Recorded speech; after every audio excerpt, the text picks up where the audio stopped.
Welcome to our next Driving Matters Vodcast series, produced by the Traffic Injury Research Foundation in partnership with Labatt. We all want our family and friends to come home safely every day, so we're discussing typical, risky situations we have all seen or encountered on the road. And we're also sharing tips to avoid risk and ways to positively influence the behavior of those around us.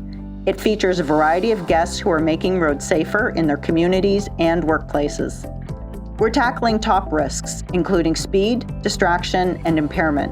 We break down the science to explain how our choices every day can create risk for ourselves and others, meaning some people might not make it home. If you've never been involved in a collision, you might assume it's because you're doing everything right. But the truth is, the unexpected happens on the road every day, and the difference between a near miss and a collision is measured in millimeters and milliseconds. So if you're not prepared or simply fail to recognize the hazard in time, what could have been a near miss becomes a collision. So let's talk about why driving matters. Welcome to our Driving Matters 2.0 Vodcast series produced by the Traffic Injury Research Foundation in partnership with Labatt. So speeding and speed limits is a top road safety issue that's being talked about a lot these days, with several jurisdictions moving to either increase or decrease their speed limits. The concerning number of cases of extreme speeding that we see in the media, it's a topic that's on everyone's mind. So in today's episode, we're going to be talking a little bit about setting speed limits and also the effects of speed when it comes to crashes. We're also going to examine ways to positively influence the behavior of drivers to make safer choices on the road. So I'm Robin. I'm joined by my co-host Karen and her daughter Kylie. And I'm also pleased to have join us our guest expert, Constable Stephen Pennicook with the Victoria Police Department. So welcome, Steve. Thank you. Let's just get right into the speed limit discussion. So several provinces across the country, there's been a lot of focus on the issue of speed limits. On the one hand, there's been a push to increase speed limits on highways, which happened in BC a few years ago, and then more recently in Ontario. But then in other areas, more typically in urban residential areas, there's a push the other direction to reduce those speed limits. Why do you think that is? And then we'll have Robin weigh in from the research perspective. I think for me and my experience is a lot of people want to, on a highway, they view as less things to react to, and they want to lessen traffic flow. And so they tend to want to increase speed for convenience, but not necessarily safety. In the cities, the issue is that there's just so many things to react to. And something I might mention later is, the action-reaction gap. So due to the number of crashes that we have and collisions we have in the cities, whether or not they're very dramatic in injury or more subtle, there's just so many of them that people often feel that speed is often an influence, and many times it is. There certainly has been a push to increase speed limits simply because the highways are built better and our vehicles are safer. And while that's true, I think we can't forget the fact that still today, more than 90% of collisions are a result of driver error. And at higher speeds, drivers simply have less time and less distance to react to avoid a collision. Research in jurisdictions around the world, including here in BC, has shown that when you increase speed limits, you increase crashes every time.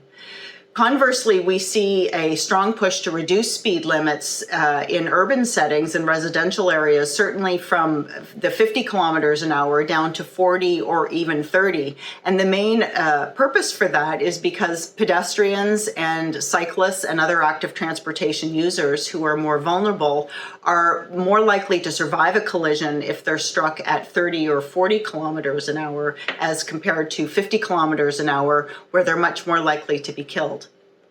So Steve, did you see any differences out there on the road when these changes took place in BC? I've definitely seen, even in my local town, they've just recently, on the street down the road to me, dropped the speed limit from 50 to 40, especially in these blind corners and driveways and whatnot. And I've definitely noticed a difference in people a good portion do obey it. And I've also noticed less sirens in the area.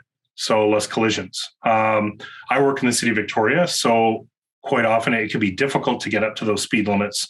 But then those speed limits are so important because it gives that guideline to kind of get everyone to pay attention to slow down a little bit, because so many people think, oh, hey, I can go 50 in downtown Victoria.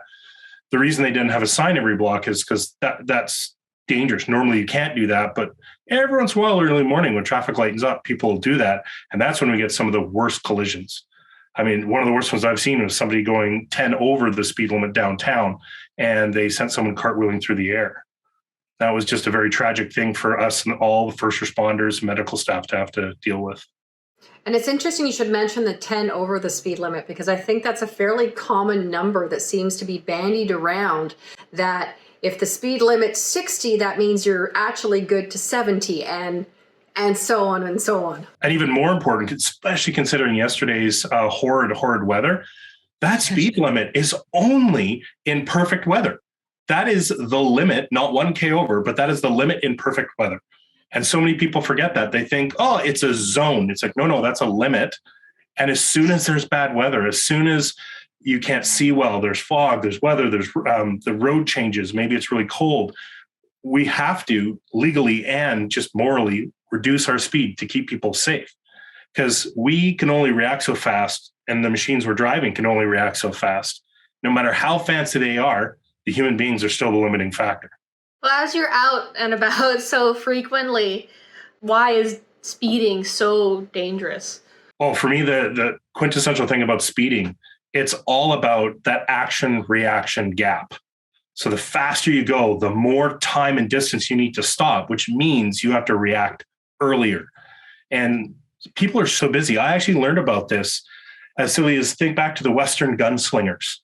The Western gunslingers, the whole reason they needed to draw so quickly is because a human being reacts to something 1.5 seconds on average. Even the best special forces in the world, they see something, and by the time they do something, it's 1.5 seconds. So when those brake lights come on in front of me, I go, oh no, what do I need to do? Brake. It's 1.5 seconds before I start pressing that pedal. So if I'm going really fast, now all of that distance got eaten up. And the faster I'm going, the bigger that distance. And these days, traffic is so tight together. When you increase that speed, you just robbed yourself of the ability to brake even if you have to. Right. So I think what I hear you saying, Steve, is that you ultimately can't beat the laws of physics. When you're going at speed, you build up kinetic energy, and in a crash, that kinetic energy needs to go somewhere. And unfortunately, it's not just absorbed by the vehicle and, any objects it might have struck, but it's also absorbed by human beings and the occupants of the vehicle, or pedestrians or cyclists. So essentially, the higher the speed limits, the greater the crash severity, and the more likely that we're going to see injuries and fatalities.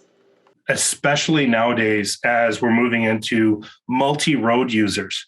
And all of these new modes of transportation, almost bar none, have lesser safety measures than a car. So the cars become the greatest threat. And the faster you go, the more damage you can do to somebody. So now that we have all these things, like I try to tell people, hey, we have two-way bike lanes. So as a driver, you're not used to a bicycle coming uphill on a one-way street going 35 kilometers an hour.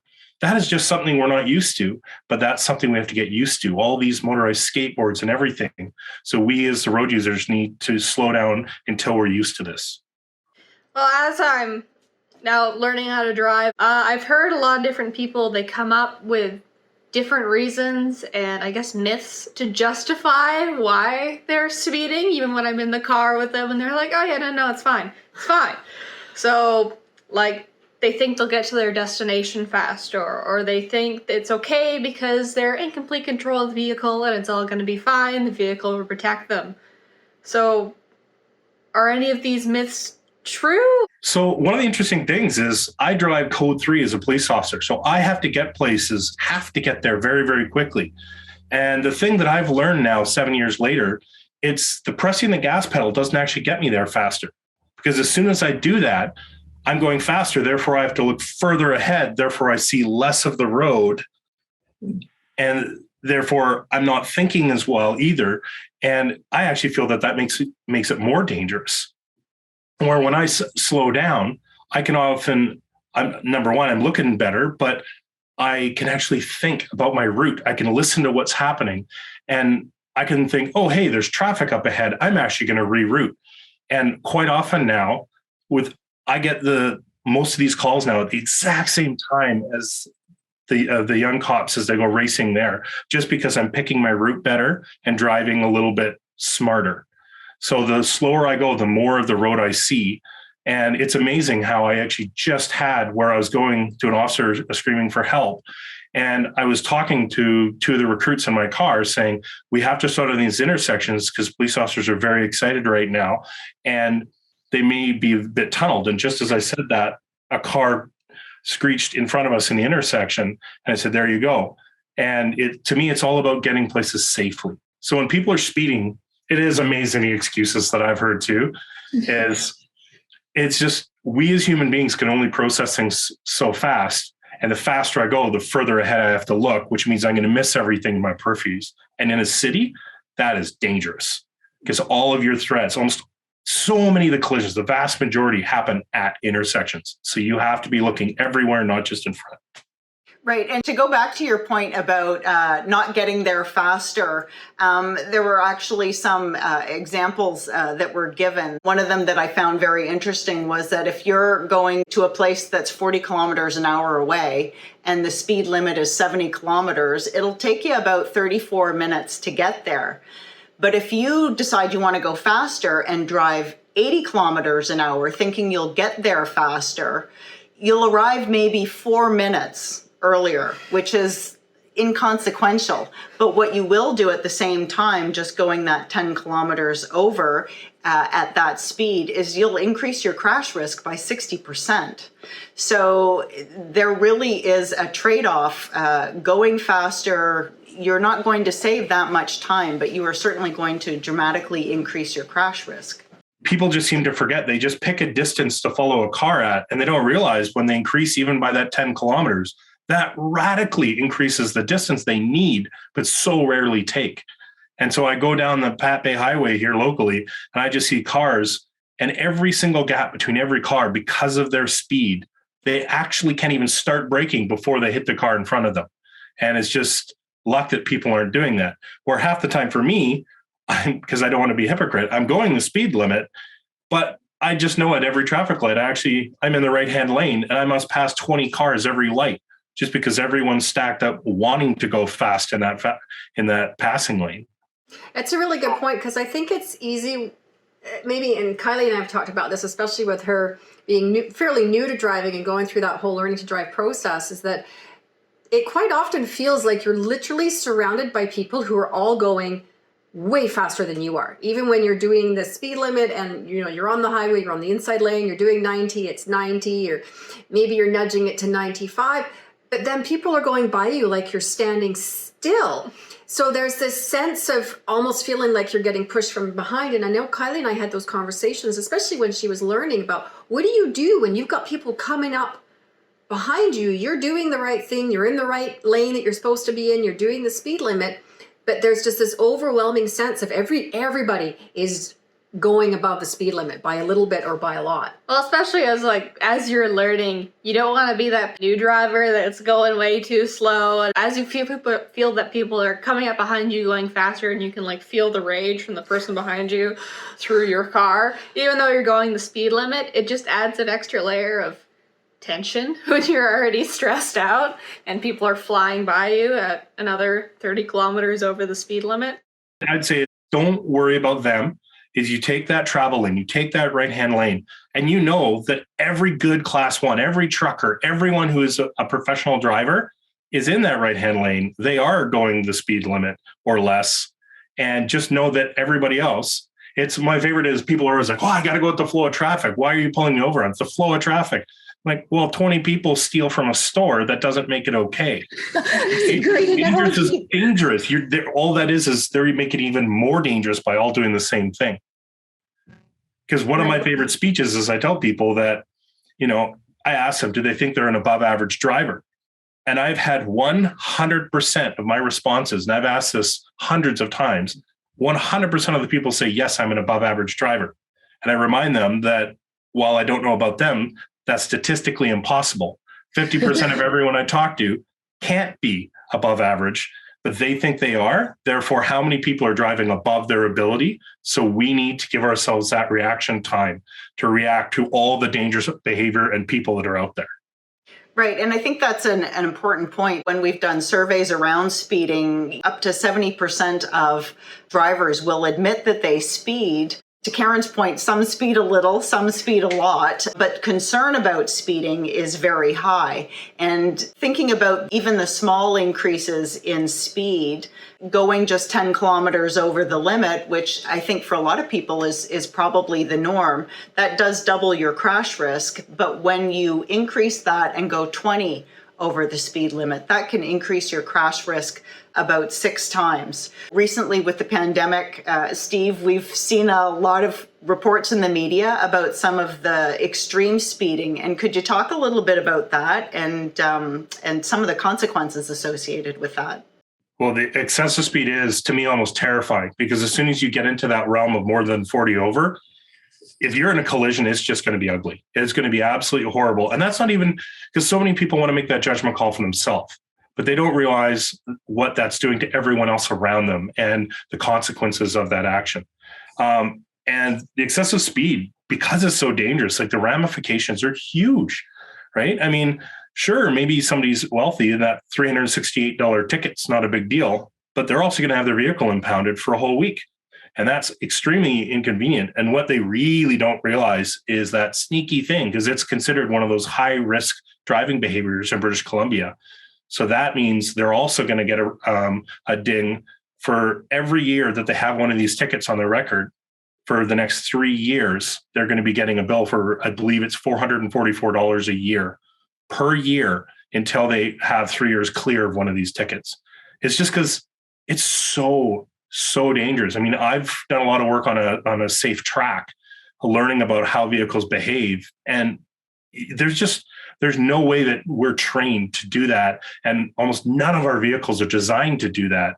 And the roads that we're on, we'd be so grossly over the limit that you might fail to navigate corners due to physics. You might, let alone the danger of pedestrians stepping out. It's just, it's to me, it's frightening. Like it's just, and it shows horrible lack of judgment. With respect to how the vehicles are designed and what they're capable of versus what the driver can actually do, when drivers are speeding, how does that affect their ability to maneuver their vehicle as compared to maybe when they're doing the recommended speed limit in that particular section of road? So many people think I have an amazing car, and quite often I'll see, all vehicle types do it. But especially when I see those more elite style or expensive vehicles, and they think, hey, my car is going to be good. Number one, I'm going to ask them, well, what's the road condition? You still, doesn't matter how much technology you have, you still have 4 points of contact. And the amount they actually showed us at the academy, the amount of rubber actually touching the road for an entire tire is equivalent to your foot. So I want you to think like you're Fred Flintstone and you're going to try to stop your car. So if you're just hurtling down the road and you want to stick 4 feet down, it doesn't matter how fancy your car is. That rubber is not designed to slow you down that fast. If you're going 120 plus, number one, the other thing too is you can't steer at all. One of the things they had us do on the track is get to 80 kilometers an hour, standard highway speed. And then they told us, throw the wheel as hard as you can. And that car did almost nothing. It just went straight. With the tires just canted completely over, that car just kept going straight. So the faster you go, the less steering you have.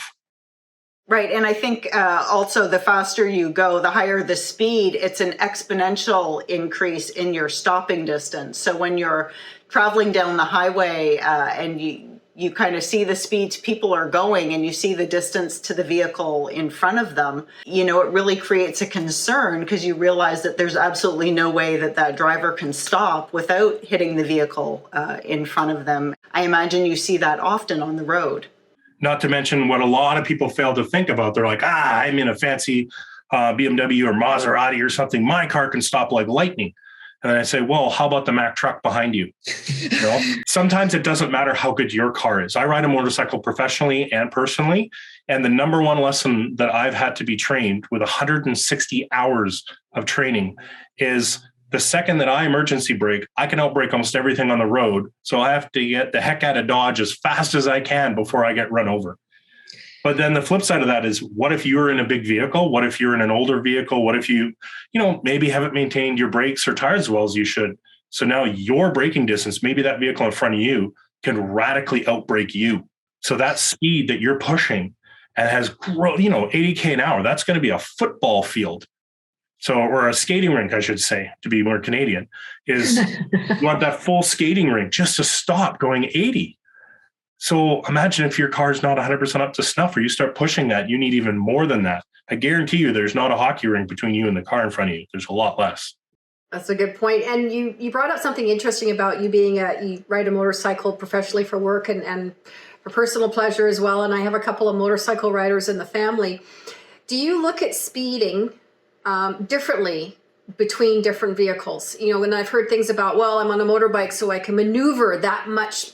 I'm more nimble. So when you're looking at speeding in relation to motorcyclists, regular passenger vehicles, SUVs, all the way up to the large vehicles on the road, do you see it differently? The way I look at it, the way I enforce the traffic laws is, I understand everybody accepts a certain amount of risk assessment for themselves. And I acknowledge that, but my critical thing is the risk assessment to others.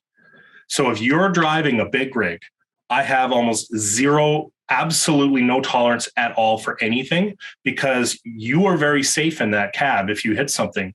But the threat you are to 99% of every road user out there is astronomical. Therefore, I am way, way more strict.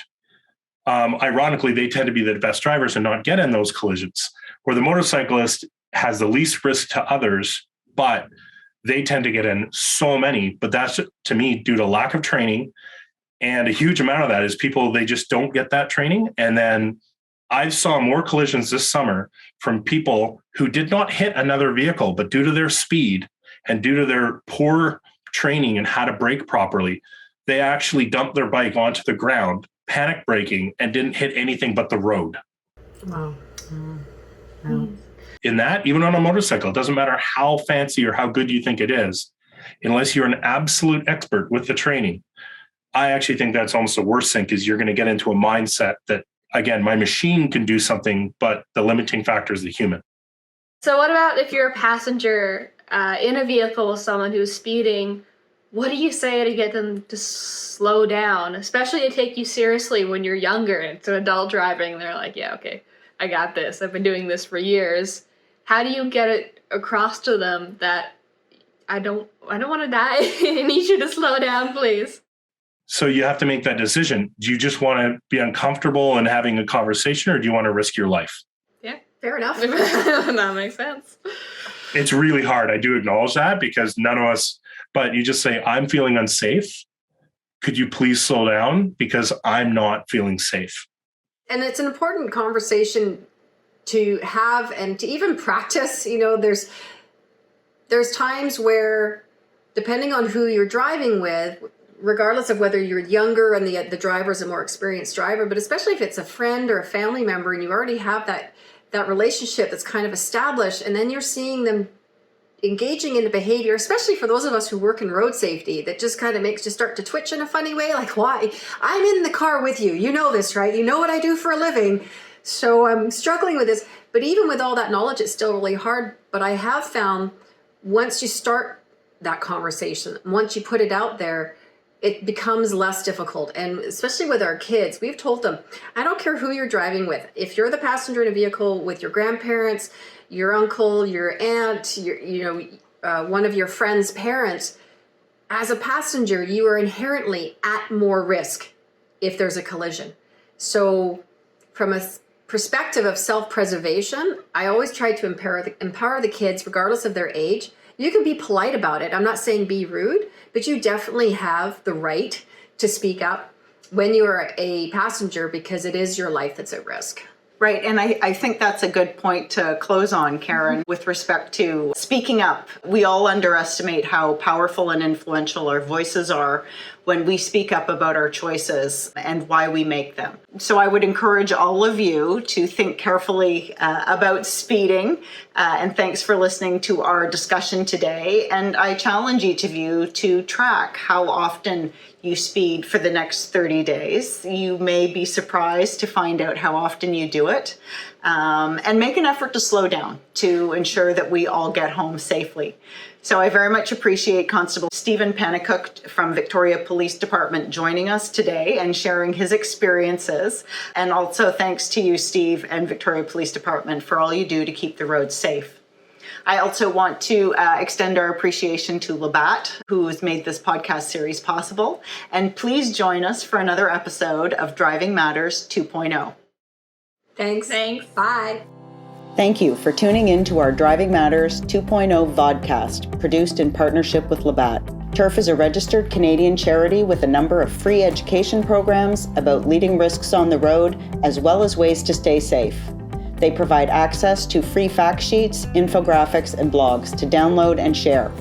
Start a conversation about the reasons you choose to avoid risks on the road.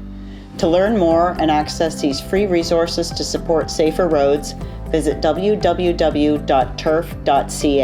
That's tirf.ca. Working together, we can all help everyone to get home safe every day.